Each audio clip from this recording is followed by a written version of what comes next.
wabarakatuh.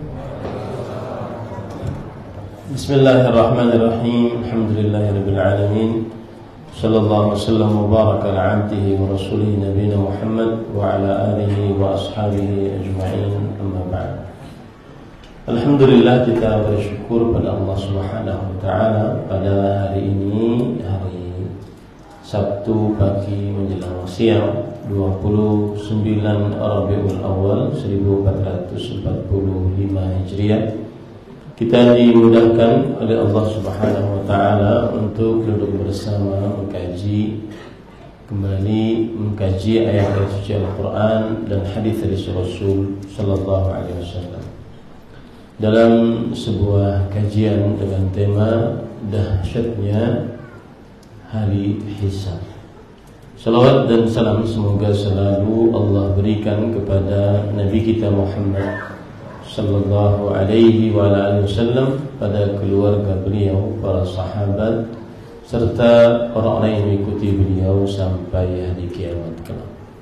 Dengan nama-nama Allah yang husna dan sifat-sifatnya yang mulia, kita berdoa, Allahumma inna nas'aluka ilman nafi'an wa rizqan tayyiban wa amalan mutaqabbala. Allahumma amin. Ahibati fillah, afanillah wa iyyakum. InsyaAllah ta'ala kita akan mempelajari tentang hal yang berkaitan dengan akidah. Dan pelajaran yang berkaitan dengan akidah ini adalah pelajaran yang penting di dalam kehidupan seorang muslim, karena akidah adalah fondasi dasar dalam kehidupan seorang muslim. Ilmu-ilmu akidah lebih penting daripada ilmu-ilmu yang lain dalam agama Islam. Lebih penting daripada ibadah, lebih penting daripada muamalah, lebih penting daripada akhlak dan adab. Dan Allah Subhanahu wa taala berfirman tentang akidah dalam surat Ibrahim ayat 24. Alam tara kaifa daraballahu mathalan kalimatan thayyibah kasyajaratin thayyibah asluha thabit wa far'uha fis sama' tu'ti ukulaha kulla hinin bi'izni rabbiha wa yadribullahu al-amthal linnas la'allahum yatadakkarun. Apakah engkau tidak memperhatikan bagaimana Allah Subhanahu wa taala membuat perumpamaan sebuah ucapan yang baik? Ucapan yang baik di sini adalah ucapan tentang akidah, yaitu ucapan la ilaha illallah. Ucapan tentang akidah, yaitu la ilaha illallah. Dan dia bagaikan seperti pohon yang baik, akarnya kokoh dan batang pohonnya menjulang ke langit, memberikan buah pada musimnya dengan izin Allah Subhanahu wa taala. Ini menunjukkan bahwa akidah adalah dia pondasi dalam kehidupan seorang muslim.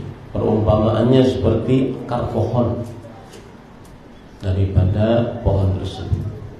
Perumpamaannya bagaikan pondasi dalam sebuah bangunan.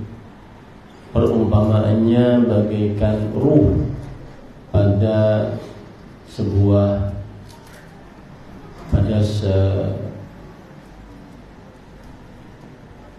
jasmani seseorang. Tubuh manusia, bahkan tubuh makhluk hidup apapun, tidak akan bisa bergerak, beraktivitas, mengerjakan sesuatu yang baik kecuali dengan adanya ruh.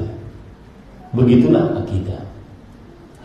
Maka yang kita bicarakan tentang hari hisab berkaitan dengan akidah. Karena kalau kita perhatikan permasalahan-permasalahan akidah, di antaranya adalah al-iman, arkanul iman, rukun-rukun keimanan. Beriman kepada Allah, para malaikat, kitab-kitabnya, para rasul, hari akhir, dan beriman kepada takdir baik dan buruknya. Hari hisab adalah pembicaraan tentang al-iman bil yaumil akhir, beriman kepada hari akhir. Dan kalau kita berbicara tentang hari akhir, maka hari itu Allah Subhanahu wa ta'ala memerintahkan kepada malaikat peniup sangkakala untuk meniup. Kemudian semua makhluk yang ada di atas muka bumi pada saat itu diwafatkan oleh Allah Subhanahu wa ta'ala. Lalu 40 tahun selanjutnya kemudian ditiupkan lagi sangkakala. Setelah matahari, setelah langit-langit diganti dengan langit yang lain, bumi diganti dengan bumi yang lain, maka ditiupkan lagi sangkakala, lalu dibangkitkanlah manusia, yang disebut dengan Yaumul Ba'ts wan Nusyur, hari kebangkitan manusia. Lalu terjadi pengumpulan manusia yang disebut dengan Yaumul Mahsyar, hari dikumpulkannya manusia di padang mahsyar. Bahkan seluruh makhluk sampai binatang-binatang buas sekalipun dikumpulkan oleh Allah Subhanahu wa ta'ala. Lalu setelah itu Allah Subhanahu wa ta'ala mengumpulkan dalam keadaan matahari didekatkan sekitar 1-2 mil saja. Manusia dikumpulkan dalam keadaan tidak beralas kaki, tidak terkhitan, dan tidak memakai pakaian sehelai pun. Nah, mulai saat itu tidak ada ketentuan. Lalu manusia pergi kepada Nabi Adam, Nabi Nuh, Nabi Ibrahim, Nabi Musa, Nabi Isa, untuk agar meminta para nabi-nabi tersebut minta kepada Allah agar dimulai kegiatan selanjutnya. Karena tidak ada kegiatan apa-apa, manusia cuma berdiri. Ada yang tenggelam dengan keringatnya, ada yang keringatnya sampai dada, sampai pinggang, sampai lutut, sampai kedua mata kaki. Lalu setelah itu mereka pergi kepada Nabi Muhammad SAW. Lalu Rasulullah SAW bersabda, Ana laha, aku yang memiliki itu, aku yang paling berhak untuk itu. Lalu beliau sujud di hadapan Allah dan beliau membaca zikir yang beliau tidak pernah baca kecuali saat itu diberikan petunjuk oleh Allah Subhanahu wa ta'ala. Kemudian ada suara yang berseru, Ya Muhammad, irfa' ra'sak, sal tu'ta, washfa' tushfa. Wahai Muhammad sallallahu alaihi wasallam, angkat kepalamu, mintalah, permintaanmu akan dikabulkan, dan berikanlah syafaat. Engkau telah diizinkan untuk memberi syafaat. Mulailah pada saat itu Rasulullah SAW minta kepada Allah agar dimulai hisab yang disebut dengan faslul qadha, yaitu dimulai kegiatan selanjutnya. Itulah asy-syafa'atul 'uzma. Lalu saat itu mulailah hisab. Kemudian setelahnya ada tatayurus suhuf, buku catatan amal diberikan oleh Allah Subhanahu wa taala. Kemudian ada timbangan. Nanti ada berjalan di atas sirat. Lalu ada surga dan neraka. Nah, tema kita tentang hari hisab adalah kaitannya dengan hari akhir.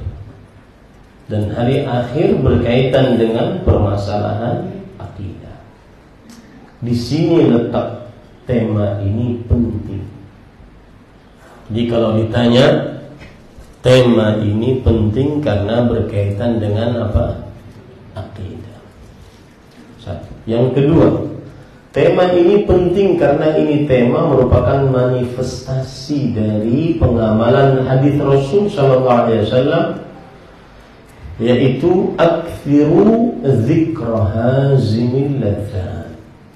Berbanyaklah mengingat sesuatu yang memutuskan kelezatan, yakni al-maut, yaitu kematian. Termasuk proses mengingat kematian adalah mengingat kehidupan setelah kematian. Karena Rasul sallallahu alaihi wasallam bersabda ketika ditanya ayyul mu'minina akyas, orang beriman mana yang paling cerdas? Kemudian beliau menjawab, aktsaruhum lil mauti dzikran. Orang yang beriman yang paling cerdas adalah yang paling banyak mengingat kematian. Wa ahsanuhum lima ba'dahu isti'dadan ulaikal akyas. Dan orang yang paling baik persiapannya untuk kehidupan setelah kematian, mereka lah orang-orang yang cerdas. Nah, ketika kita membicarakan tentang hisab, berarti kita sedang membicarakan tentang sesuatu kehidupan setelah kematian. Berarti yang kita lakukan ini sekarang adalah mengamalkan hadis Rasul, yaitu memperbanyak mengingat kematian. Dan orang yang memperbanyak mengingat kematian, maka dia akan mendapatkan faedahnya. Salah satu faedahnya disebutkan oleh ulama di abad kelima Hijriyah yang bernama Abu Ali Ad-Daqqaq. Beliau mengatakan, man aktsara dzikral maut ukrima bi thalath. Barang siapa yang banyak mengingat kematian akan dimuliakan dengan 3 hal. Yang pertama, ta'jilut taubah, segera bertobat. Nanti kita pelajari tentang hisab. Kalau kita berdalami tentang hisab ini, setelahnya pasti kita ingin segera bertobat, karena kita mempelajari kematian dan kehidupan setelahnya. Yang kedua, qana'atul qalb,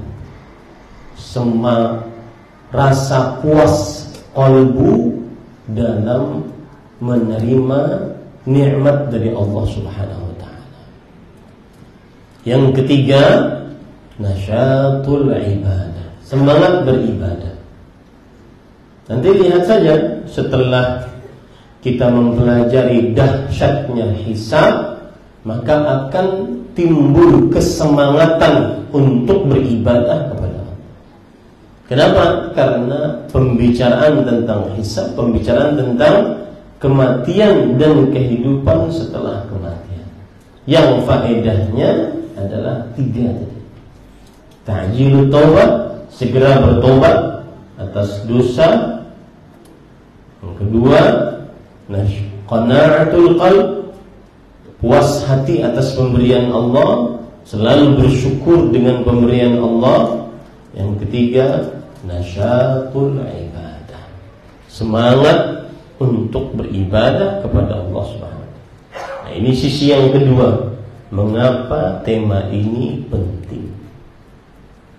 Sisi yang ketiga adalah bentuk persiapan untuk menghadapi hari hisab, agar kita di atas ilmu pengetahuan bagaimana tentang hari hisab tersebut. Sebagaimana hadis Rasul tadi, orang yang paling baik persiapannya untuk kehidupan setelah kematian. Dan kalau sudah kita sibuk dengan mempersiapkan kehidupan setelah kematian, maka tidak akan terlalu banyak al-amani, angan-angan dunia. Nah, ini penting. Kalau sudah sibuk dengan persiapan untuk kehidupan setelah kematian, tidak terlalu banyak al-amani, angan-angan dunia. Oh, saya tahun depan begini, tahun depan begitu. Dan itu kan yang dididikkan kepada kita sekarang melalui medsos kita. Ya, itu yang dididikkan kepada kita melalui medsos kita di zaman sekarang. Dan saya sering memperhatikan medsos itu adalah pendidik secara tidak langsung. Orang kalau tidak punya khalfiyah, background pendidikan agama, sangat mudah terpengaruh dengan medsos.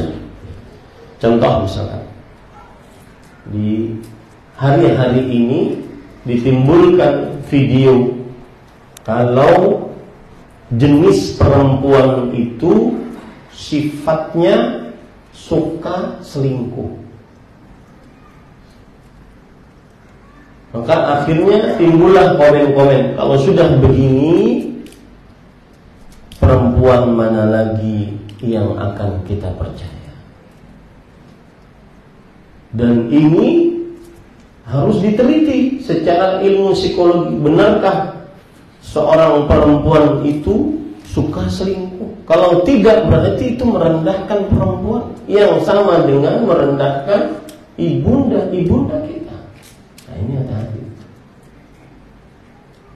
Karena perselingkuhan bisa terjadi dari laki-laki ataupun dari perempuan. Tetapi kenapa medsos kemudian mendidik kita untuk percaya, selalu disuguhi bahwa perempuanlah aktor paling ulung di dalam perselingkuhan. Karena perempuan mempunyai multitasking. Dia bisa berhadapan dengan beberapa laki-laki dalam jumlah yang banyak. Itu yang dihadapkan. Nah, ini hati-hati. Maka pada ikhwan yang dirahmati oleh Allah harus mempunyai ilmu untuk persiapan kehidupan setelah kematian.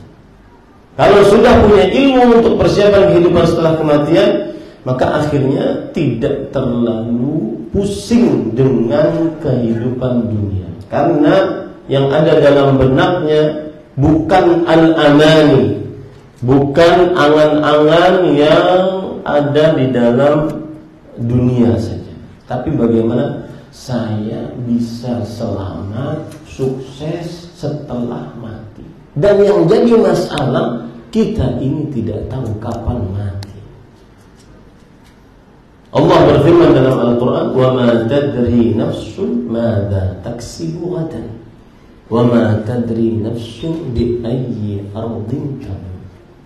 Siapapun tidak mengetahui apa yang akan dia perbuat besok hari, dan siapapun tidak mengetahui di bumi mana dia akan mati. Ada perkataan yang menarik dari Syekh Al-Allamah Muhammad bin Shalih Al-Utsaimin rahimahullah. Beliau mengatakan, kata beliau, "I'lam ayyuhal insan, fa innaka 'ala khatar." Ketahuilah wahai manusia, sesungguhnya engkau sedang dalam bahaya. Bahaya kenapa?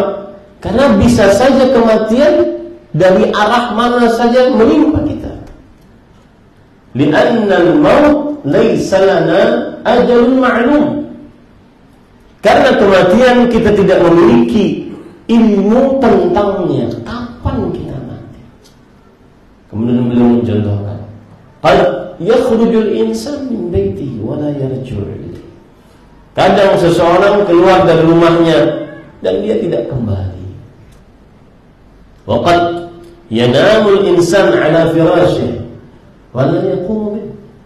Kadang seseorang tidur di atas kasurnya dan dia tidak bangun dari atas kasurnya karena dia meninggal. Wa qad yajlisul insan ala kursi maktabihi wa la yaqumu min. Kadang seseorang duduk di kursi kantornya, kursi warungnya, tokonya, perusahaannya, kantornya, dan dia tidak bangun setelah itu. Hadhihi al-umur tastawjibu minna an nantahiza al-fursah bit-taubah war-ruju' ila Allah. Perkara-perkara seperti ini membuat kita untuk menggunakan kesempatan sebaik-baiknya untuk bertobat kembali kepada Allah. Termasuk di dalamnya mempelajari hisab ini. Orang kalau sudah mempelajari tentang hari kiamat, angan-angan dunianya pendek. Yang ada dalam benaknya adalah bagaimana saat hisab saya bisa tanpa hisab, atau bisa hisaban yasira, hisab yang mudah. Jadi penting, tema ini sangat penting. Membuat seseorang, tema ini penting karena dia perkara akidah. Yang kedua, tema ini penting karena dia manifestasi dari pengamalan mengingat kematian. Yang ketiga, tema ini penting agar membuat kita tidak terlalu panjang angan di dunia ini, yang membuat akhirnya lalai tentang dunia. Ada lagi perkataan menarik dari Fadilatul Syekh Abdul Razzaq bin Abdul Muhsin Al-Badr hafizahullah. Beliau mengatakan, al-mautu fasil la yufarriqu baina as-saghir wal kabir was-sahih wal marid. Kematian tidak membedakan antara anak kecil dengan orang tua, antara orang sehat dengan orang sakit. Qad yadkhulul mautu ilal bait. Kadang kematian masuk ke dalam rumah. Fayati ila man kana musinnan. Dia datang kepada orang yang paling tua. Wa akhara maridan. Dia datang kepada orang yang paling sakit keras di rumah tersebut. Tapi dia mewafatkan orang yang paling muda dan paling sehat. Kita kan sering tuh berkunjung ke rumah kakek, nenek yang sudah berbaring. Dalam kalbu sebagian anak muda tuh, nah ini pasti besok sudah selesai ya. Ya, nenek ini paling sebentar lah gitu. Ternyata dia duluan sebelum si neneknya. Nah, maka membicarakan hisab ini membuat angan-angan dunia tidak terlalu tinggi. Karena kita diajari di media sosial angan-angan harus tinggi. Tahun depan harus healing kemana, ngumpulin duit sekarang. Kita diajari oleh media sosial seperti itu sekarang, yang tidak dirasakan oleh kita. Nah, ini pentingnya. Tema kita adalah dahsyatnya hari hisab. Saya akan menyebutkan apa dahsyatnya hari hisab. Termasuk hal yang harus kita perhatikan sebelum kita membicarakan dahsyatnya hari hisab adalah apa itu hisab, atau apa itu hari hisab di hari kiamat. Perhatikan baik-baik.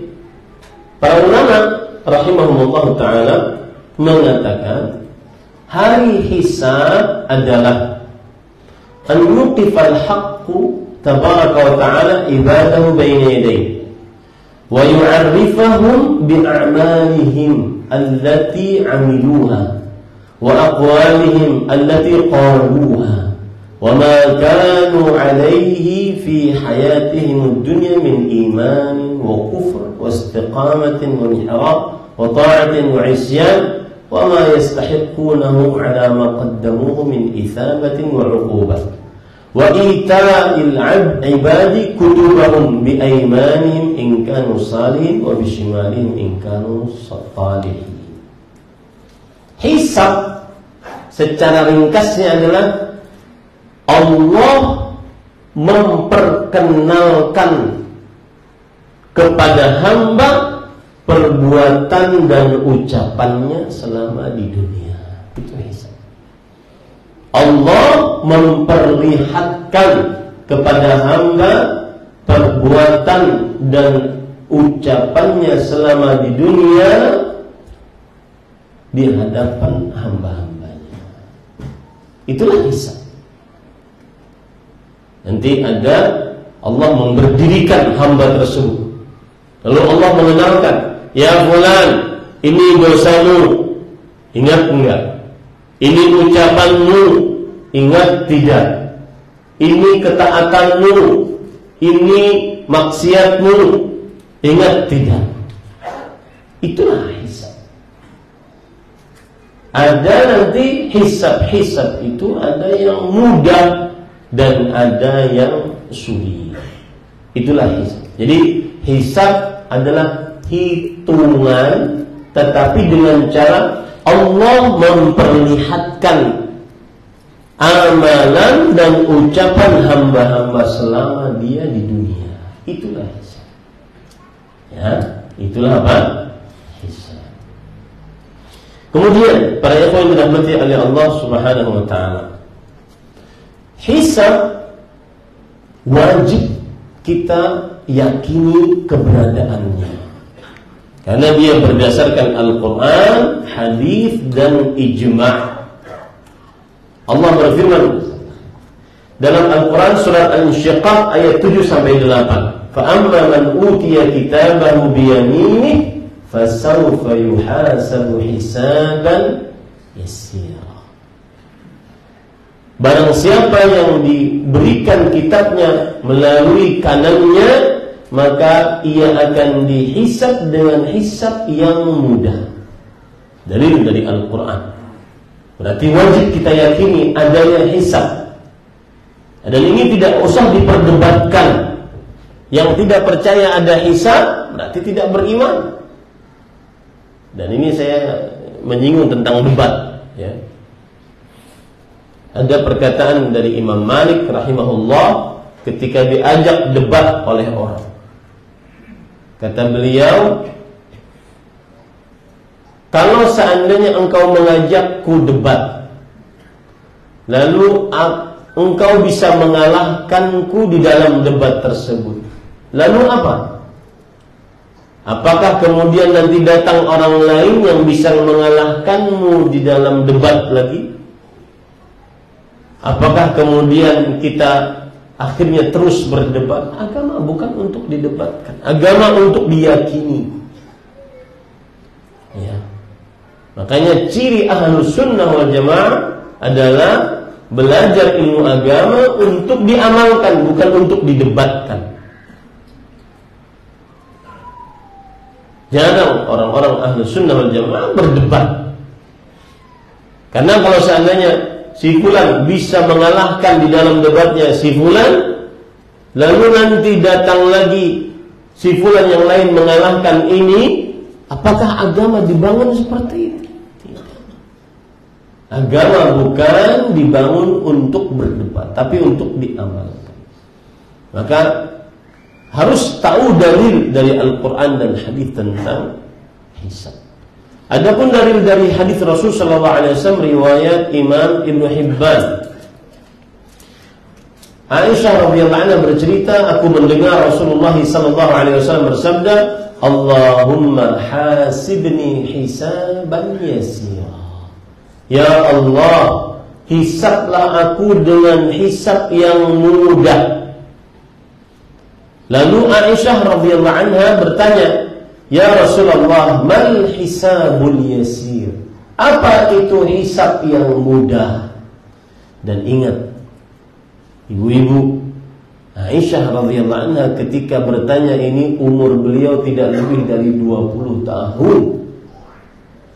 Karena Aisyah radhiyallahu anha ditinggal wafat oleh Rasulullah SAW umur 18 tahun.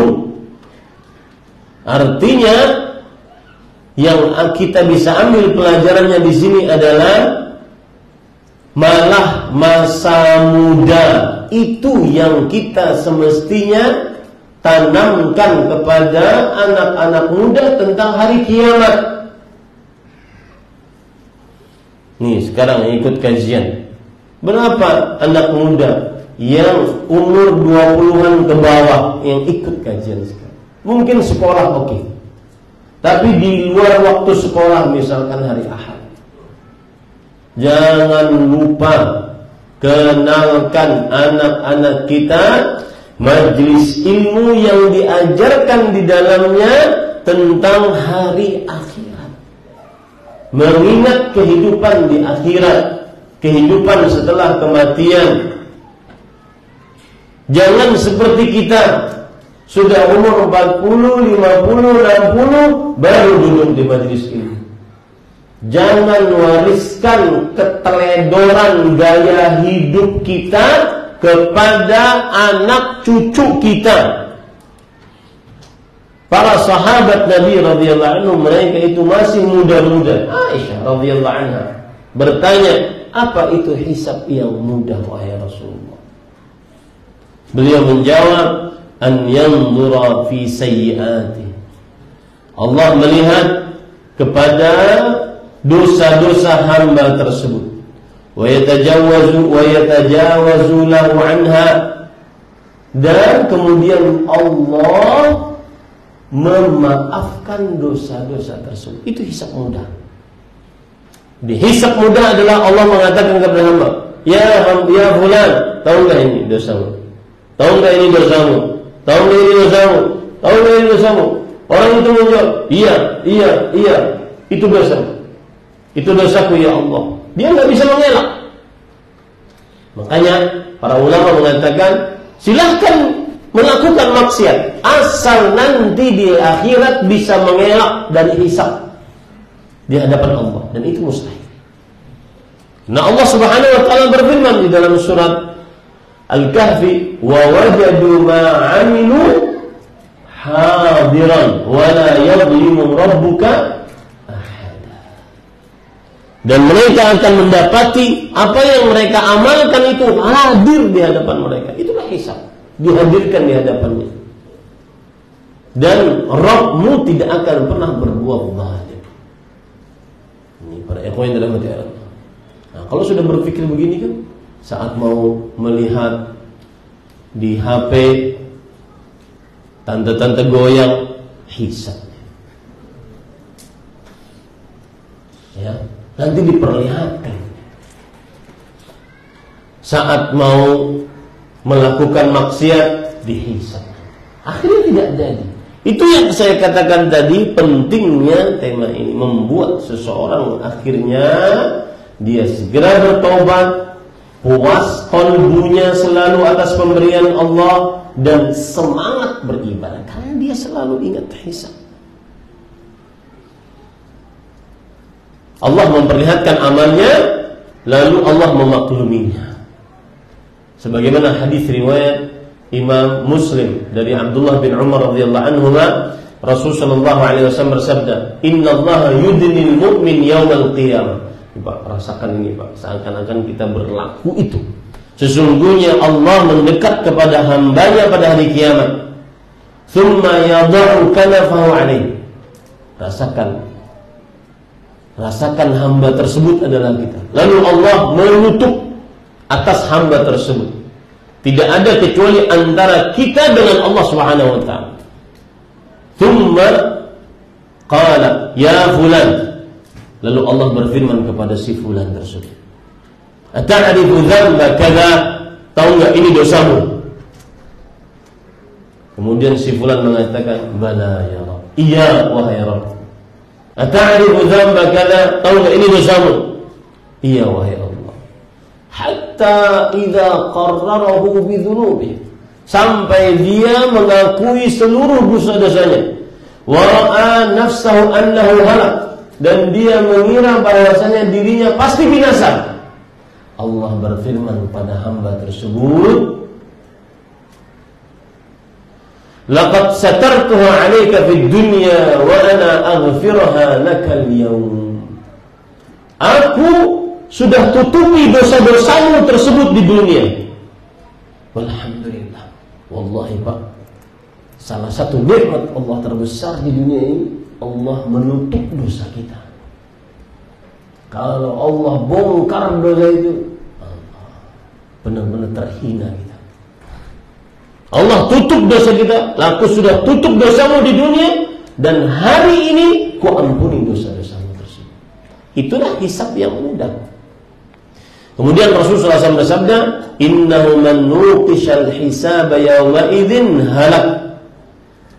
Tetapi ingat, kalau ada orang yang saat dihisabnya diteliti oleh Allah, didebat oleh Allah, pasti binasa. Itu bukan hisab yang mudah, itu hisab yang sulit. Kamu dapat hartamu kamu gunakan, hartamu kamu dapat di mana? Kamu gunakan untuk apa? Kenapa kamu gunakan untuk ini? Kenapa kamu tidak gunakan untuk itu? Itu namanya didebat oleh Allah Subhanahu wa taala. Pasti binasa. Kamu punya kerabat, kenapa kamu putuskan hubungan rahimnya? Atas dosa apa kamu, atas permasalahan apa kamu putuskan hubungan rahimnya? Didebat oleh Allah, pasti binasa. Kalau sudah didebat oleh Allah, pasti binasa.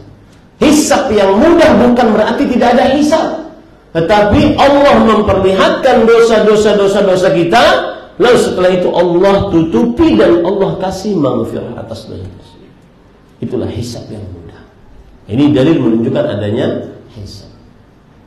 Kemudian para ikhwan yang dirahmati oleh Allah Subhanahu wa taala, sekarang kita ingin mengetahui kedahsyatan di hari hisab. Yang pertama yang sudah kita pelajari barusan tadi, bahwa seluruh amal ibadah kita akan diperlihatkan oleh Allah pada hari kiamat.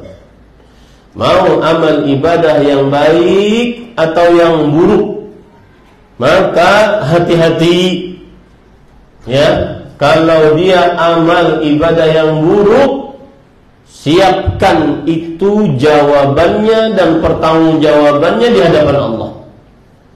Segera bertobat, karena akan diperlihatkan. Itu salah satu dahsyatnya hari kiamat atau dahsyatnya hari hisab. Allah berfirman dalam surah Al-Kahfi ayat 49, wa wudi'al kitab, diletakkan buku catatan amal. Fataral mujrimina musyfiqina mimma fi. Orang-orang yang penuh dosa akan takut terhadap buku catatan amal tersebut. Wa yaqulun ya wailatana ma li hadzal kitab la yughadiru saghiratan wala kabiratan illa ahsaha. Dan mereka mengatakan, kenapa celaka banget ini buku? Tidak ada amalan yang kecil, yang besar, kecuali tertulis di dalamnya. Wa wajadu ma 'amilu hadiran.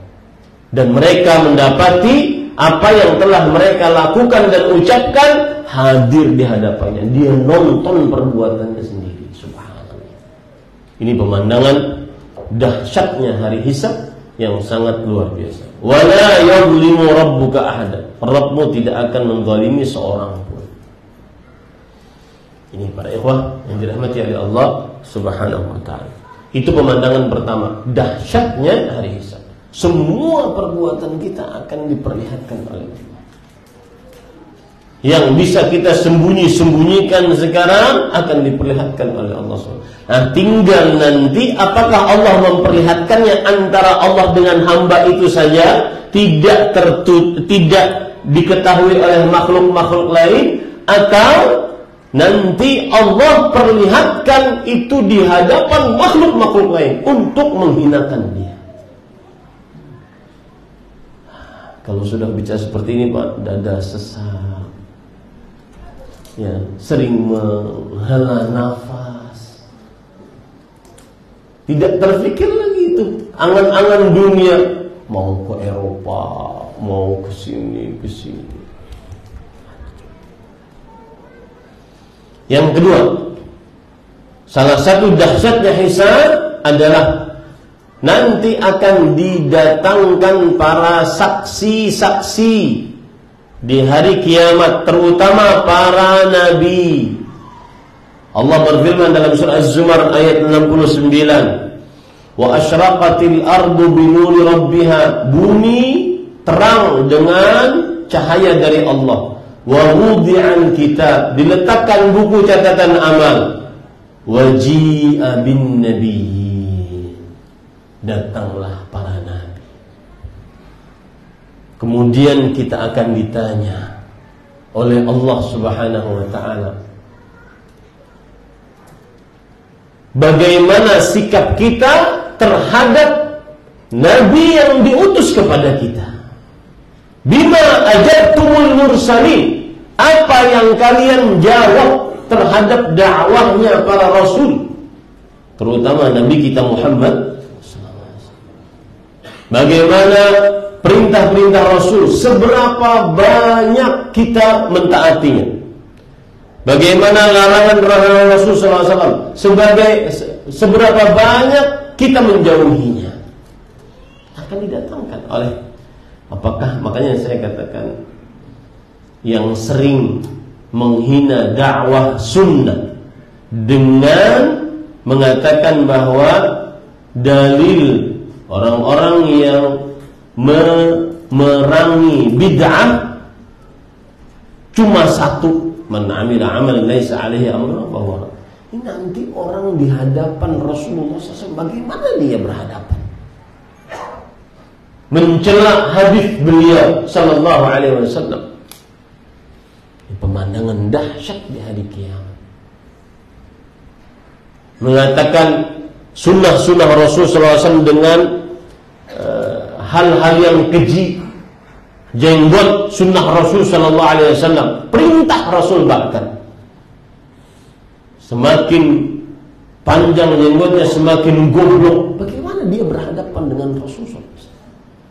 Waji'a bin nabiyyin, didatangkan di hari hisab para nabi. Dan akan ditanya kepada kita semua, mada ajabtumul mursalin, apa yang kalian jawab dari dakwahnya para rasul. Orang-orang yang melakukan perbuatan bid'ah, bagaimana dia menjawab nanti di hadapan Rasulullah SAW? Terutama ini nasihat saya tentang ibadah bersolawat. Solawat itu adalah ibadah agung. Bahkan yang mengamalkannya Allah, kemudian para malaikat, lalu diperintahkan oleh Allah kepada seluruh orang-orang beriman. Ibadah agung. Innallaha wa malaikatahu yusholluna 'alan nabi. Sesungguhnya Allah dan para malaikatnya bersolawat atas Nabi. Ya ayyuhalladzina amanu shallu 'alaihi wa sallimu taslima. Wahai orang beriman, bersolawat dan ucapkanlah salam dengan salawat dan salam yang banyak terhadap Rasulullah SAW. Maka caranya bagaimana? Ucapkan yang sebanyak-banyaknya dengan penuh kekhusyuan, penuh ketundukan. Allahumma salli wa sallim ala nabiyyina Muhammad. Karena di dalam ayat disebutkan salawat dan salam. Allahumma salli, ya Allah berikanlah salawat, wa sallim, dan salam, dan berikanlah keselamatan ala nabiyina, karena disebutkan kata Nabi di situ, Muhammad sallallahu alaihi wasallam. Berselawatlah yang banyak. Bukan berselawat yang dengan joget. Itu akan dimintai pertanggungjawab. Ji'a bin nabiyyin, didatangkan para nabi nanti. Bukan berselawat yang dipenuhi dengan musik. Bukan berselawat yang dengan berkumpul laki-laki perempuan tanpa hijab. Bukan berselawat jingkrak-jingkrak, dan seterusnya. Ji'a bin nabiyyin, akan didatangkan para nabi alaihi wassalatu wassalam. Ini salah satu pemandangan yang nanti pada hari kiamat, pada hisab akan dilihat oleh Allah. Apa dalilnya Ustaz yang tadi? Surat Al-Qasas ayat 65. Allah Subhanahu wa taala berfirman, "Wa yawma yunadihim fayaqul madza ajabtumul mursalin." Yang artinya pada hari itu Allah akan memanggil mereka, orang-orang yang dihisab, dan Allah akan bertanya, apa yang kalian jawab dari para Rasul alaihi wassalatu wassalam. Ini para ikhwan yang dirahmati oleh Allah Subhanahu wa ta'ala. Kemudian pemandangan hisab di hari kiamat juga adalah dahsyatnya hisab di hari kiamat. Hisabnya dibangun di atas keadilan yang sempurna. Tidak ada kezaliman sedikit pun. Benar-benar adil. Kalau seandainya ada yang pas waktu dihisab masih memikul tanggung jawab menzalimi orang lain, maka dia akan selesaikan pada saat itu juga, yang disebut dengan proses iqtisas, yaitu mengambil qisas dari satu dengan yang lainnya.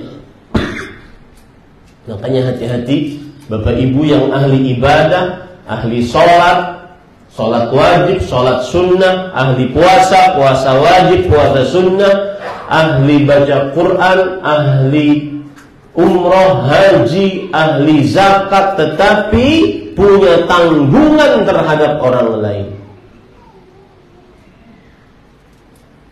Maka dikhawatirkan saat hisab amalannya tersebut habis. Dan subhanallah, ada pemandangan menarik ini, perhatikan. Ini saya dapatkan ilmunya dari Syekh Abdul Razak.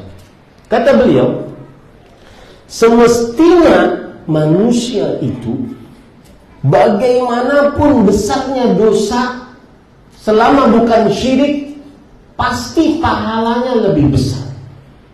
Saya ulangi, semestinya manusia itu bagaimanapun dosanya, sebanyak apapun dosanya, selama bukan kesyirikan, pasti pahalanya lebih besar. Kok bisa?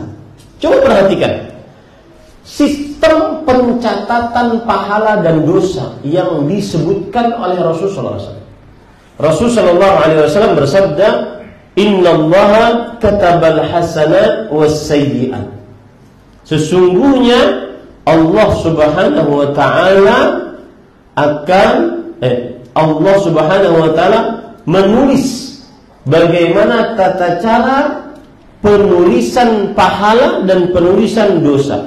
Sebelum saya lanjutkan, kenapa Ustaz cerita ini? Karena tadi kita sebutkan yang ketiga, dahsyatnya hisab adalah bahwa akan terjadi iqtisas. Hisab dibangun di atas keadilan yang sempurna, tidak ada kezaliman. Terjadi iqtisas, saling mengambil, membayar yang dia zalimi kepada orang lain sampai selesai. Itu dahsyatnya hisab di hari kiamat. Tidak ada kezaliman sedikit pun. Tidak akan bisa ke fase selanjutnya kecuali setelah selesai kezaliman di antara manusia. Nah, saya kemudian mengaitkan dengan semestinya manusia itu pahalanya lebih besar dibandingkan dosanya. Tetapi kadang-kadang tetap saja dosanya lebih besar daripada pahalanya. Karena kenapa? Karena dia pernah menzalimi orang lain. Ya, hati-hati. Contoh misalkan, Allah menuliskan tata cara penulisan pahala. Bagaimana? Man hamma bihasanah. Barang siapa yang bertekad ingin mengamalkan sebuah amal saleh, kataballahu indahu hasanatan kamilah. Allah akan, saya ulangi, man hamma bihasanah falam ya'malha. Siapa yang bertekad untuk beramal saleh lalu dia tidak amalkan karena satu dan lain hal, maka Allah tulis untuknya satu amal saleh yang sempurna. Dia dapat pahala. Baru niat dapat pahala. Baru niat dapat apa? Pahala. Lalu setelah itu, fa in amalaha, kalau dia mengamalkannya, katabahallahu indahu asyra hasanat. Allah akan menuliskan pahala untuknya 10 kali lipat kalau dia amalkan niat baik tadi. Paham ya? Berarti pahalanya terus berlipat-lipat. Kalau dia inhamma bi sayyi'ah, dia ingin melakukan dosa, sudah niat, falam ya'malha, lalu dia tidak jadi melakukan dosa tersebut, maka dituliskan untuknya hasanatan kamilah, dituliskan untuknya pahala yang sempurna karena tidak jadi berbuat dosa. Lihat, bagaimanapun orang semestinya pahalanya besar, lebih besar daripada dosanya. Fa in amilaha, kalau niat berbuat dosa tadi dia kerjakan, kataballahu indahu sayyi'atan wahidah, Allah akan tuliskan dosanya cuma 1 dosa. Paham ya di sini ya? Ini semestinya berdasarkan sistem penulisan pahala dan dosa ini. Bagaimanapun dosa seorang hamba pasti apa? Pahalanya lebih besar daripada dosanya. Tetapi kenapa ada orang yang habis pahalanya? Karena dia berbuat zalim terhadap orang lain. Maka hati-hati yang ahli ibadah. Ya, ahli ibadah, ahli sholat, ahli masjid, ahli puasa, ahli sedekah, tapi ternyata suka mengribah. Dan tidak tanggung-tanggung yang diribah ustadznya. Suka mengambil harta orang tanpa bayar, tanpa kembalian. Nanti pakai kata kunci passwordnya afwan akhi. Bahaya. Itu bermasalah di akhirat. Bahaya. Ya. Suka mencela orang lain, tidak minta halal terhadap kezaliman yang pernah dia lakukan terhadap orang lain. Di hari kiamat dahsyatnya hisab adalah akan terjadi keadilan. Yang terzalimi akan mendapatkan pahala, yang menzalimi walau secuil pun akan mentransfer pahala.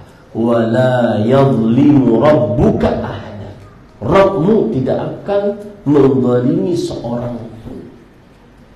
Makanya para ulama mengatakan huququl adamiyyin mabniyatun 'alal musyahah wa huququllah mabniyatun 'alal musamahah. Hak antar sesama kita, sesama manusia, dibangun di atas saling meminta. Saling apa? Meminta. Menagih. Mana pahalamu? Engkau telah menggibah saya. Makanya nanti kan ada yang terbunuh nih. Tanda-tanda hari kiamat itu banyak pembunuhan. Nanti yang terbunuh membawa kepalanya, kemudian berhadapan dengan Allah dan minta didatangkan orang yang membunuhnya. Lalu yang terbunuh dengan membawa kepala tadi, dia mengatakan kepada Allah, ya Rabb, sal hadza fima qatalani. Ya Allah, tanya orang ini, mengapa dia membunuhku sampai seperti ini? Harus selesai kezaliman. Tidak ada sedikit pun yang tersisa dari kezaliman. Ini pemandangan dahsyat di hari kiamat. Makanya hati-hati kalau sedang berinteraksi dengan manusia. Hati-hati sedang berinteraksi dengan manusia. Dan saya dapat ilmu dari Syekh Profesor Dr. Sa'ad Al-Qathlan, salah satu ulama besar Arab Saudi. Ghibah itu kadang-kadang kita susah untuk minta halal. Lalu bagaimana cara bertobat dari ghibah? Karena kadang-kadang kalau kita ghibah seseorang atau ada orang lain menghibah orang lain, maka ketika dimintai halal, maka yang diribah jadi marah. Misalkan ya, ada ini yang menghibah, ada ini yang diribah. Yang selama ini ilmunya kita ketahui adalah ini minta halal kepada yang di sini. Betul apa betul? Sampai dia menghalalkan, selesai urusan kita. Tapi kadang-kadang kata Syekh, orang ini minta halal ke sini, malah ini tidak rela. Akhirnya marah-marahan. Kenapa menggibah saya? Saya tidak seperti itu. Akhirnya tidak jadi taubatnya, tidak jadi permintaan halal. Lalu apa yang harus dia lakukan? Maka cara yang terbaik yang dia lakukan kalau sudah menghibah orang di sini, dia di tempat di mana dia pernah ghibah orang ini, dia puji orang ini. Dia perbanyak mendoakan kebaikan untuk orang ini. Dia perbanyak meminta kepada Allah istighfar untuk orang ini. Paham ya? Nah, itu cara agar terlepas dari dosa ghibah. Orang yang menghibah, di mana dia pernah menghibah orang lain, maka dia menyebutkan kebaikan-kebaikan orang yang pernah dia ghibah di tempat yang pernah dia ghibah orang tersebut. Kemudian dia perbanyak istighfar. Dan itu pun Pak, perhatikan Pak ya, itu pun adalah inisiatif. Paham maksud saya inisiatif?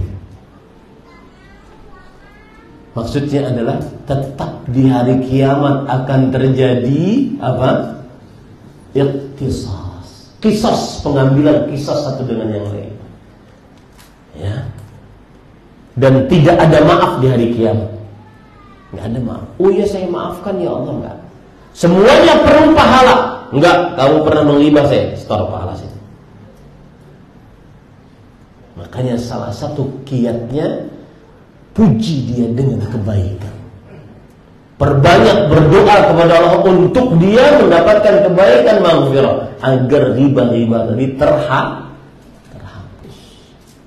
Nah, ini pemandangan dahsyatnya hisab yang ketiga. Allah berfirman di dalam Al-Quran tentang tidak ada kezaliman sedikit pun. Di antaranya surah Al-Baqarah ayat 281. Tsumma tuwaffa kullu nafsin ma kasabat wa hum la yudhlamun. Setiap orang akan mendapatkan pahalanya atas apa yang dia perbuat, ganjarannya atas apa yang dia perbuat, dan mereka tidak akan pernah dizalimi. Allah juga berfirman di dalam surat An-Nisa ayat 77. Wal akhiratu khairun liman ittaqa wa la tuzlamuna fatila. Dan kehidupan akhirat lebih baik bagi orang yang bertakwa, dan kalian tidak akan pernah dizalimi walau fatil. Ini Pak, fatil Pak. Perhatikan ini gambarnya ya. Nah ini.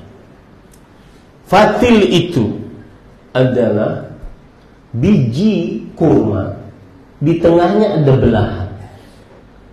Di belahan itu ada serat nih.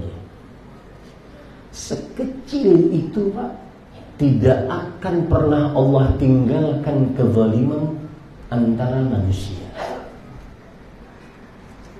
Bagaimana kalau bertumpuk-tumpuk lebih daripada ini? Fatil ini sekecil serat yang ada di tengah biji kurma. Seseorang berbuat zalim kepada orang lain sekecil itu tidak akan pernah Allah tinggalkan. Allah akan selesaikan. Dahsyatnya hisab dari kiamat, tidak ada kezaliman sedikit.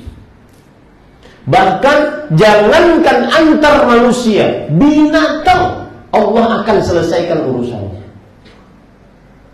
Allah Subhanahu wa taala berfirman, Rasul sallallahu alaihi wasallam bersabda, "Yu'ta yaumil qiyamah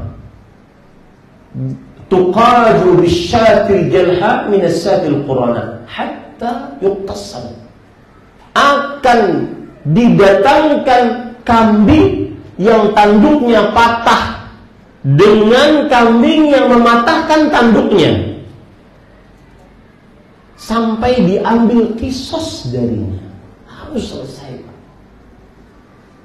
Yang seperti ini. Maka saya sering bilang kalau lagi bimbing umroh, saya katakan hati-hati, jangan pernah bermasalah di dalam perjalanan suci ini, karena minta halalnya susah. Mungkin nggak ketemu lagi dengan orang, minta halalnya susah. Yang ada nanti adalah mengurangi pahala kita. Ini para ikhwan yang dirahmati oleh Allah Subhanahu wa taala. Allah juga berfirman dalam wala yadhlimuna naqira. Ini naqir. Ada biji kurma, kemudian ada lubang yang ada dalam biji kurma itu. Naqir, lubang kecil yang ada dalam biji kurma. Sekecil itu Allah tidak akan biarkan. Harus selesai kezalimannya. Yang terzalimi harus dibayar, yang menzalimi harus membayar. Ini yang membuat kita hati-hati. Ini yang dikatakan oleh Umar bin Khattab tentang takwa. Takwa itu adalah orang berjalan, kemudian di hadapannya banyak batu-batu kerikil. Bagaimana kita berjalannya? Harus hati-hati. Nah, ini para ikhwan yang dirahmati oleh Allah Subhanahu wa taala. Baik. Kemudian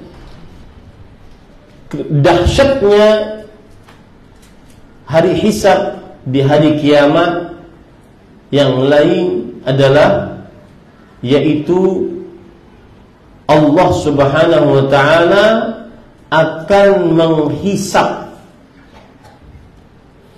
hal-hal berikut ini. Yang pertama, amalan dunia. Yang kedua, semua nikmat yang pernah dirasakan di dunia. Yang ketiga, perjanjian dan kesepakatan. Yang keempat, pendengaran, penglihatan dan hati akan dihisab oleh Allah Subhanahu wa taala. Ini perjanjian dan kesepakatan. Saya ini dalam kajian kadang-kadang sering mencontohkan agar mudah dipahami. Ada fenomena, Pak, ini berkaitan dengan poligami ya. Ada fenomena seorang laki-laki sudah beristri. Mungkin dia ingin merasakan tubuh yang lain, maka dia nikah diam-diam tanpa sepengetahuan istrinya dengan seorang perawan atau janda, terutama janda. Akhirnya berlalulah 1 bulan, hari-hari manis, 2 bulan. Bulan ketiga istrinya curiga dan akhirnya tahu istri yang pertama. Kemudian sang istri pertama mengancam, pilih dia atau saya, pilih janda atau menjandakan istrimu. Maka si laki-laki ini akan mundur dan kembali kepada istri pertama. Selesai. Yang terzalimi siapa? Janda tersebut. Lalu si laki-laki ini memiliki pemikiran, wah kayaknya asik juga nih, nikah lagi. Kalau ketahuan mundur lagi.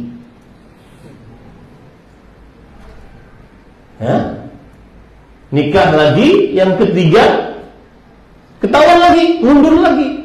Dia kembali lagi kepada istri pertamanya. Toh saya tidak berzina, saya nikah.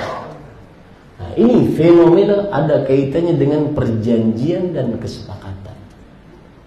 Maukah kita anak perempuan kita dilakukan seperti itu? Maukah kita keluarga perempuan kita diberlakukan seperti itu?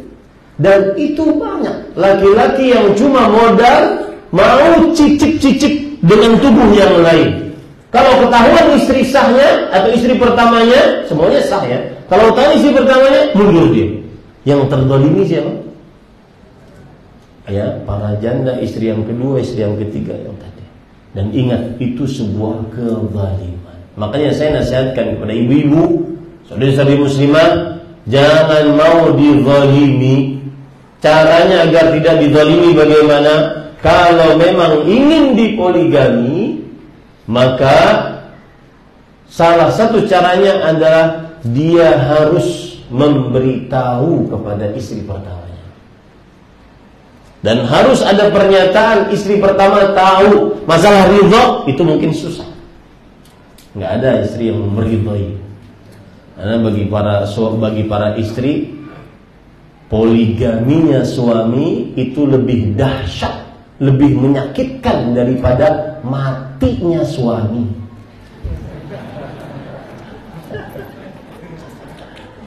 Suami mati sedih ya, sedih. Tapi nggak sesedih kalau suaminya poligami. Ini hati-hati. Ini ada fenomena begitu. Kenapa kita? Karena kita dapatkan pertanyaan-pertanyaan itu. Jadi laki-laki yang tidak bertanggung jawab seperti itu. Oh, asik juga nih. Menikah kedua ketahuan, mundur saya. Sedangkan di sini tidak ada catatan sipil. Nah, ini syarat kedua yang saya ingin nasihatkan. Kalau di poligami, nikah resmi pakai catatan sipil. Kenapa? Karena Anda punya hak atas suami tersebut. Ya. Ini para ikhwan yang dirahmati Allah. Ini saya katakan salah satu pemandangan dahsyat di hari kiamat. Semua perjanjian, semua kesepakatan. Seperti saya beri contoh misalkan, para pengajar-pengajar ini kan sekolah, pengajar-pengajar sudah di atas kesepakatan mengajar 1 tahun, ternyata ada yang nawarin ke tempat lain yang lebih bagus gaji dan fasilitasnya, dia tinggalkan begitu saja setelah dia tanda tangani. Dia merusak kesepakatan, itu akan dimintai pertanggungjawaban. Itu akan dimintai pertanggungjawaban. Allah Subhanahu wa taala berfirman dalam surah Al-Hijr ayat 92 sampai 93, "Fa wa rabbik lanas'alannahum ajma'in amma kanu ya'malun." Demi Allah, sungguh kami akan bertanya kepada mereka seluruhnya tentang apa yang telah mereka perbuat. Ya. Kemudian Allah Subhanahu wa taala juga akan meminta pertanggungjawaban tentang seluruh nikmat yang pernah kita rasakan, sampai minum air yang menghilangkan rasa dahaga kita akan dihisab oleh Allah Subhanahu wa taala, sebagaimana dalam hadis riwayat Tirmidzi Rasulullah SAW bersabda, "Inna awwala ma yus'alu 'abdu anhu yaumil qiyamah minan na'im an yuqala lah alam nusihha laka jismak wa nurawwika minal ma'il barid." Sesungguhnya yang paling pertama akan dihisab atas seorang hamba pada hari kiamat dari nikmat Allah, Allah akan bertanya kepada dia, "Bukankah telah kami sehatkan badanmu? Sehat badanmu untuk apa? Bukankah kami telah hilangkan dahagamu dengan air yang dingin yang engkau minum tersebut, lalu setelah itu engkau gunakan badanmu untuk apa?" Akan ditanya oleh Allah Subhanahu wa taala. Nah, kemudian para ikhwan yang dirahmati oleh Allah Subhanahu wa taala, tentang dahsyatnya hisab yang kelima, yang terakhir sebelum yang paling yang terakhir, bukan yang paling akhir karena masih banyak sebenarnya, yaitu tentang amalan-amalan pertama yang dihisab, di antaranya sholat. Sholat ini amalan paling pertama dihisab oleh Allah Subhanahu wa taala. Dalam hadis yang diriwayatkan oleh Imam At-Tirmidzi, Rasulullah SAW bersabda, "Inna awwala ma yuhasabu bihi al-'abdu yawm al-qiyamah min 'amali salat. Fa in saluhat faqad aflaha wa anja, wa in fasadat faqad khaba wa khasir." Sesungguhnya yang pertama kali dihisab atas seorang hamba pada hari kiamat adalah dari amalannya adalah salatnya. Jika salatnya baik, dia beruntung dan sukses. Salat kunci kesuksesan. Jika salatnya buruk, dia rugi dan malang. Salat kunci keburukan. Maka perhatikan salat. Apalagi kita di bulan Rabiul Awal ini. Orang kalau bulan Rabiul Awal banyak membicarakan tentang Maulid Rasul sallallahu alaihi wasallam, hari kelahiran Rasul sallallahu alaihi wasallam. Padahal masih diperselisihkan oleh para ulama tentang tanggal dan bulannya, tentang kelahiran Rasul sallallahu alaihi wasallam. Tapi para ulama bersepakat bahwa hari Senin 12 Rabiul Awal adalah hari, tanggal, dan bulan wafatnya Rasulullah Sallallahu Alaihi Wasallam. Tidak ada perbedaan pendapat di antara para ulama akan hal ini. Dan Rasul Sallallahu Alaihi Wasallam sebelum wafat, beliau berwasiat. Bagaimana hadis Ummu Salamah, hadis Anas bin Malik radhiyallahu anhu. Beliau berdua bercerita, kana akhiru kalami Rasulullah sallallahu alaihi wasallam wa huwa yughadhiru biha sadruhu wa yafidu biha lisanuhu as-salah as-salah wa ma malakat aymanukum. Yang artinya ketika Rasul sallallahu alaihi wasallam dadanya sesak dan lisannya berat, maka wasiat terakhir Rasul sallallahu alaihi wasallam adalah jagalah salat dan berbuat baiklah kepada budak-budak kalian. Dan sholat amalan yang paling pertama akan dihisab oleh Allah Subhanahu wa taala. Sholatnya baik, maka seluruh amalnya akan baik. Sholatnya buruk, seluruh amalnya akan buruk. Bagaimana sholat itu buruk? Siapa yang tahu? Agar saya bisa minum dulu. Bagaimana sholat itu buruk? Iya, tidak sesuai dengan tuntunan Rasul. Nah, yang jawab tadi 2 orang dapat hadiah, nanti ambil di sini. Yang lain lagi. Saya akan katakan siapa yang mau jawab, benar atau salah bukan urusan. Siapa yang mau jawab? 1 tadi sudah. Tidak tepat waktu, ini jawabannya benar. Antum kalau ingin tahu sholat yang buruk, perhatikan surat Al-Ma'un. Fawailun lil musalli. Neraka wail bagi orang yang sholat. Apa itu wail? Wadin fi jahannam ba'idul qa'ri khabithut ta'am. Jurang dalam neraka jahannam, dalam dan baunya busuk. Ya. Bagi siapa? Orang-orang yang sholat. Kenapa yang sholat dapat sepertinya? Alladzina hum an salatihim sahun. Orang-orang yang lalai tentang sholatnya. Siapa yang lalai tentang sholatnya? Saya bacakan di dalam tafsir Imam Ibnu Katsir rahimahullah ta'ala. Orang-orang yang lalai di dalam sholatnya, di antaranya yang Bapak sebutkan tadi. Saya bacakan ya. Salah satu penafsirannya adalah, kata Imam Ibnu Katsir rahimahullah, imma an waqtihal awal fayuakhirunaha ila akhirih daiman aw ghaliban. 1, yaitu orang yang dia mengakhirkan waktu sholat, maka akhirnya dia akhirkan terus menerus, atau kebanyakan sholatnya dia akhirkan.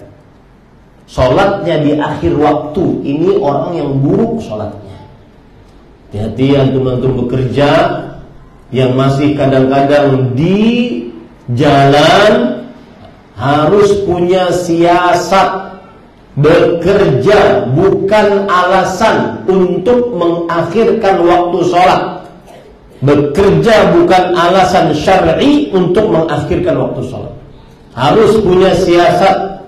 Ustaz, saya macet di kereta, macet di jalan tol, itu bukan alasan. Ya, tilka salatul munafiq, itulah orang salatnya orang munafik. Jika datang azan asar, yarqulu syams, dia menunggu matahari mau terbenam. Hatta idza kanat baina qarna syaitan, sampai jika matahari itu mau terbenam, maka qama, baru dia bangun, fanaqara arba'an, baru dia sholat dengan cepat seperti ayam mematuk makanannya. La yadhkuruna Allah illa qalila. Dia tidak menyebut nama Allah kecuali sedikit saja. Ini yang pertama. Yang kedua, yaitu imma an fi'liha bil kulliyah. Dia tidak mengerjakan sholat sama sekali.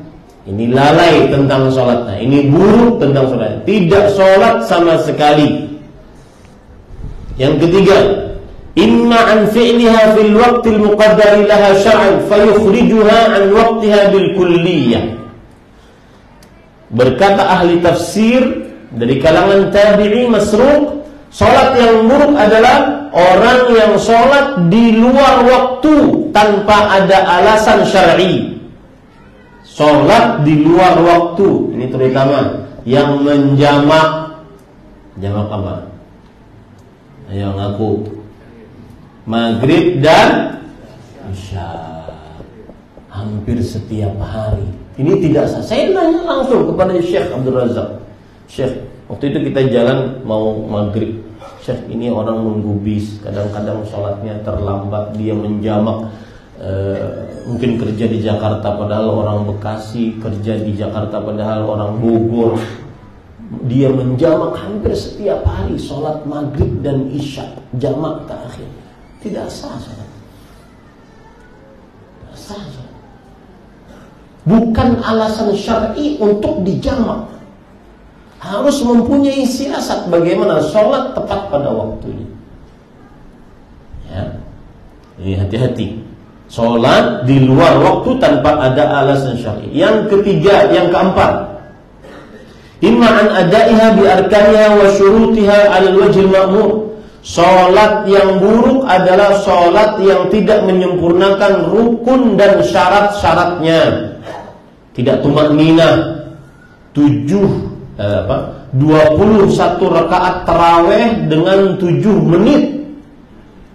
Itu berapa menit satu rakaatnya itu? Ya. Sholatnya cepat. Ini yang ke berapa? Yang keempat. Yang kelima, imma anil khusyu'i fiha wa tadabburi li ma'aniha. Sholatnya tidak khusyuk, tidak memahami apa yang dibaca, tidak hadir hatinya. Saat sholat mikirin yang lain, saat sholat nyari kunci mobil, saat sholat meracik bumbu masakan. Allahu Akbar. Kayaknya tadi kurang petsin. Habis salam dia rasain benar kurang vetsinnya. Berarti kan dia masak saat sholat itu.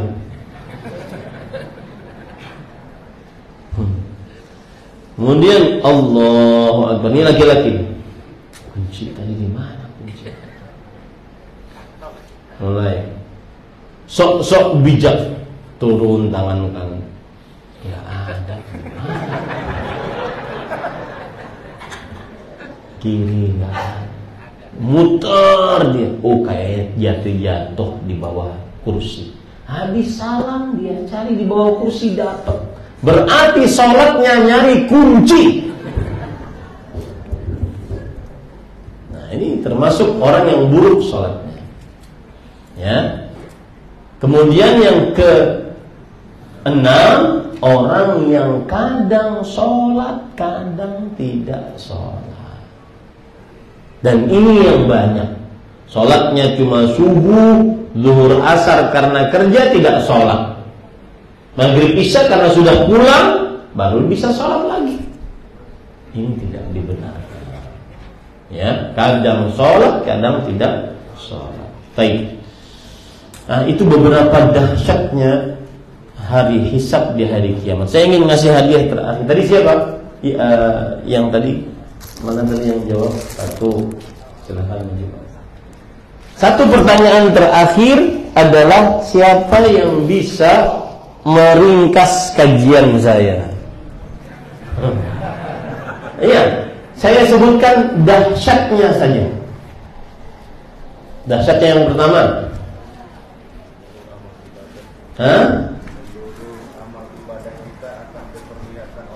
Coba. Dahsyatnya yang pertama. Dasar hari Sabtu pertama, seluruh amal ibadah kita akan diperlihatkan oleh Allah Subhanahu wa Ta'ala. Satu. Yang kedua, akan didatangkan saksi-saksi di hari kiamat, terutama para nabi. Dua. Ketiga, hisabnya dibangun di atas keadilan yang sempurna. Tiga. Keempat, Allah Subhanahu wa Ta'ala akan menghisab hal-hal yang terkait dengan amalan di dunia Baik, 3. Nanti 4 ya. Kelima tentang amalan-amalan pertama yang dihisab, yaitu sholat. Ya, itulah dahsyatnya hari kiamat, dahsyatnya hisab di hari kiamat. 5, dilihat amalan yang pertama yang akan dihisab, yaitu sholat. Maka para ikhwan, hati-hati tentang sholat, terutama anak-anak kita, ya, anak-anak kita. Jangan sampai mereka lalai tentang sholatnya. Wallahu a'lam. Ada hadiah? Mohon dikasih. Jazakumullahu khairan atas pertanyaannya, atas perhatiannya seluruhnya. Karena waktu, mungkin saya kembalikan acara kepada pembawa acara, dan saya ucapkan kepada panitia mohon maaf karena tadi terlambat karena macet, ya, masuk gang-gang aturan kita bisa lewat hanya muter. Ya, itulah Jakarta. Selanjutnya ada 2 pertanyaan dari jamaah. Baik, silakan.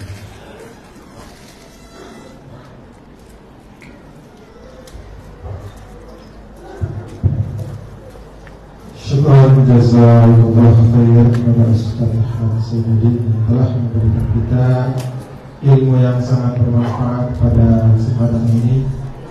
Semoga kita bisa mempraktekannya dalam kehidupan kita sehari-hari.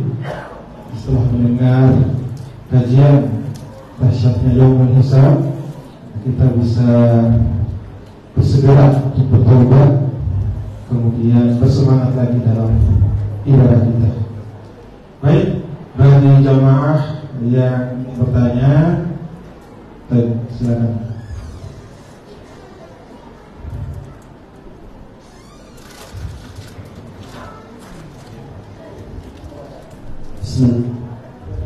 Assalamualaikum Ustaz. Waalaikumsalam. Tadi kan antum menyinggung soal hadis dari riwayat Muslim yang ketika Allah menghisab seorang hamba, kemudian Allah menutup agar dosa-dosa hamba itu tidak diperlihatkan kepada makhluk yang lain.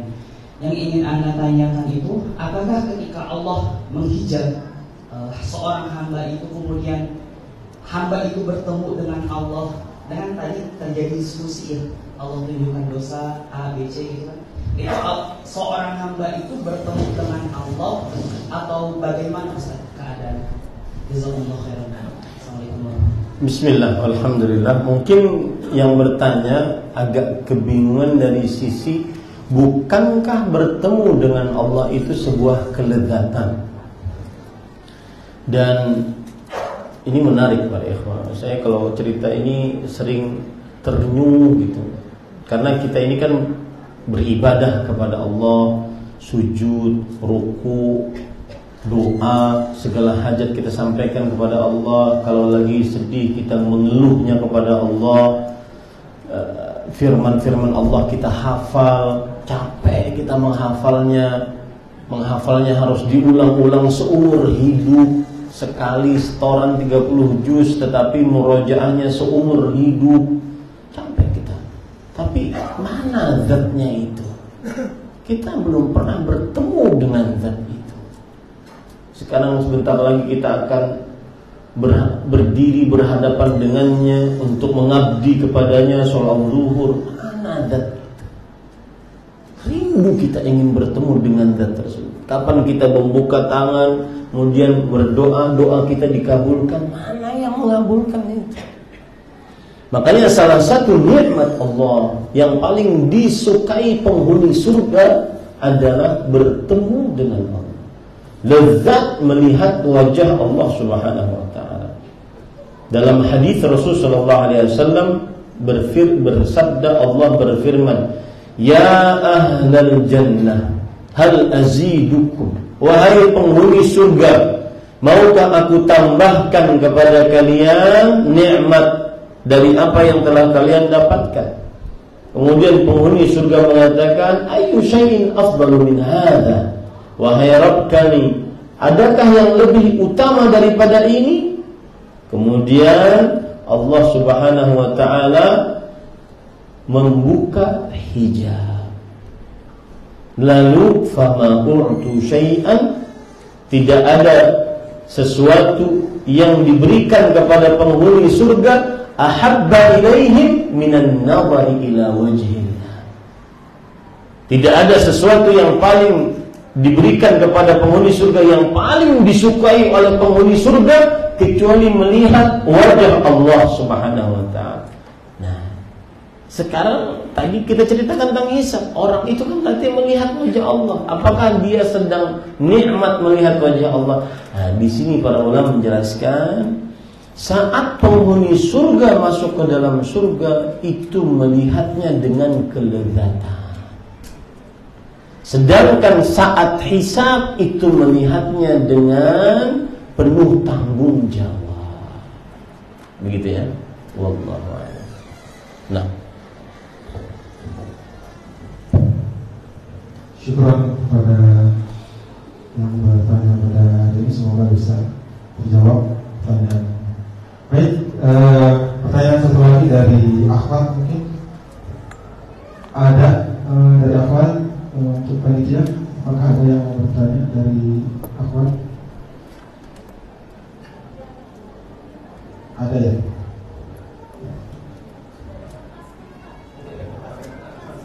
Pas nggak ada namanya. Yang langsung bertanya ada nggak? Tidak. nggak apa-apa yang nggak ada namanya. Ya.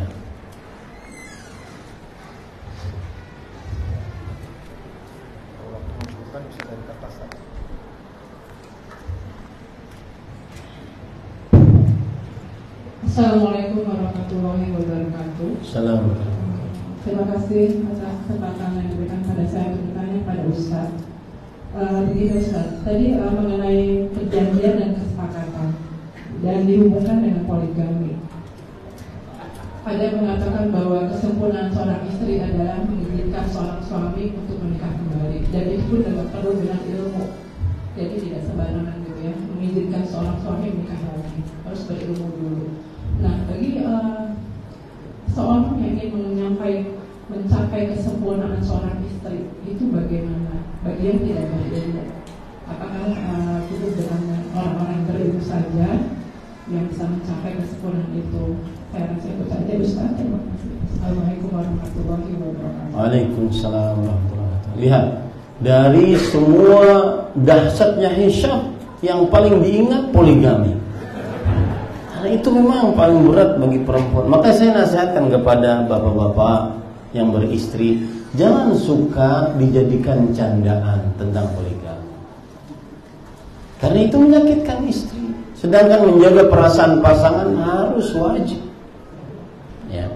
Yang pertama, jawaban saya, ibu, tidak ada kewajiban seorang istri mengizinkan atau tidak mengizinkan suami. Hak berpoligami itu adalah hak suami. Ibu tidak ada urusan dengan suami mau poligami atau tidak. Yang ada urusannya dengan ibu atau seorang istri adalah dia bisa adil. Satu, mampu menafkahi. Dua, mampu fisik. Tiga, itu yang ada urusannya dengan ibu. Adapun dia minta izin, minta ridha, tidak ada urusannya dengan istri, karena pasti tidak akan diizinkan. Nggak ada diizinkan, nggak ada. Ya. Dan tidak ada syariatnya juga harus minta izin. Yang ada adalah memberitahu, karena dia tidak bisa tidak memberitahu, karena dia wajib adil. Masa dia bohong terus si suami ini? Setiap pekan kedua pasti ke Jakarta, dari mulai Jumat, Sabtu, Ahad, Senin pulang.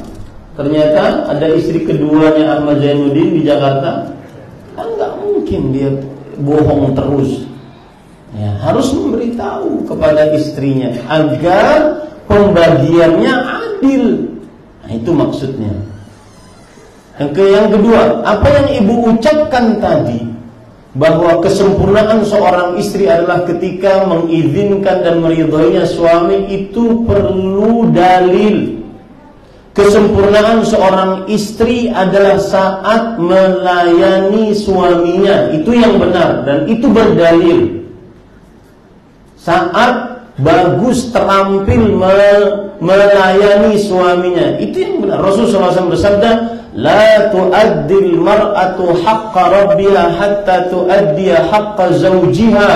Seorang istri tidak akan sempurna menjalankan hak Allah sampai dia sempurna menunaikan hak suaminya. Dan hak suami yang merupakan kewajiban istri adalah dilayani, diurus, ya, terampil mengurus suami. Makanya saya punya pesantren putri. Salah satu target lulusan kita, saya targetkan lulusan saya yang SMA setelahnya nikah. Nggak usah terlalu tinggi-tinggi sekolah, karena nanti ujung-ujungnya mengurus suami, mengurus anak. Yang penting dia terampil mengurus suami, sabar mendidik anak. Itu 2 poin penting untuk seorang perempuan. Ya, adapun S1 apalagi sampai S2, S3, tidak sedikit yang umurnya 27, 30 belum nikah gara-gara terlalu asyik sekolah, akhirnya susah mencari jodoh. Dan setelah itu pun ketika terlambat menikah, belum punya keterampilan mengurus suami, tidak bisa masak, tidak bisa menggauli suami dengan baik, memuaskan perut dan kemaluan suami, apalagi dalam urusan tidak sabar mendidik anak. Kalian tuh melihat kalau punya anak perempuan masukkan ke pesantren, apa nih target dari target dari si sekolah tersebut, pesantren tersebut. Bahkan saya katakan perempuan tidak mesti wajib harus hafal 30 juz, enggak. Hafal 30 juz enggak bisa, enggak becus mendidik anak, enggak ada manfaatnya untuk si anak.